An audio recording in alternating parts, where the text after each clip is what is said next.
అందుకే దేవుడు తన ఒక కర్తవ్యము పూర్తిగా చేశాడు. ఏదో చేసినా నేను వదిలేసిన అంటే మాకందరికీ మేము చేసిన ప్రతి పాపానికి దేవుడు ఆయన మాకు చేసినందుకు మేము మనిషి చేసిన ఒక పాపము తన మీద మోసుకొని మౌనంగా ఉండి మేము చేసిన పాపానికి ఆయన దానికి విలువ తన ప్రాణం ఇచ్చి విలువ కట్టాడు. ఇది ఏ మనిషికి కూడా అర్థము కాలేని మాట. సరే, ఇక్కడ వరకు యేసు ప్రభు గారు మన గురించి ప్రాణం ఇచ్చి మన గురించి లోకానికి వచ్చి మీ చేతిలో మరణించి మీ చేతిలో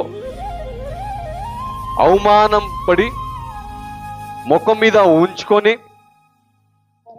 కొరడలు దెబ్బలు తిని చాలా విచిత్రంగా ఈ ప్రజల మధ్య ఒక దేవుడై ఉండి కూడా ఎంతో బాధతో ప్రాణం ఇచ్చాడు. ఇక్కడ వరకు ఓకే,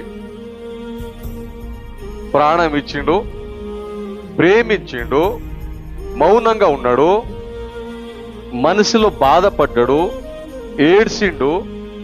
ఇక్కడ వరకు ఓకే.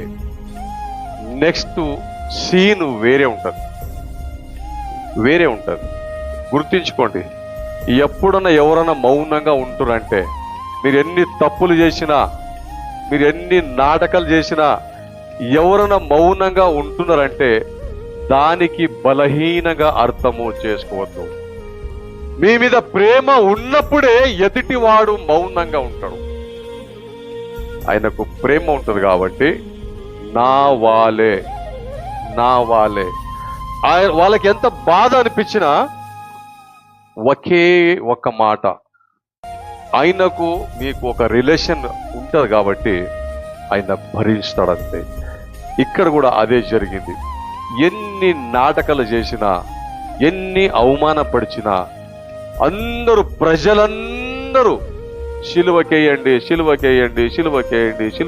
చంపించిన పిలాతు రాజు దగ్గర పోయినా కూడా ఒక్క తప్పు కూడా కనిపించలేదు. ఆయన కూడా 2 చేయి లేపి అన్నాడు, నాకు ఈయనలో ఏ తప్పు కూడా కనిపించలేదు. ఆయన కూడా సిలువకేయండి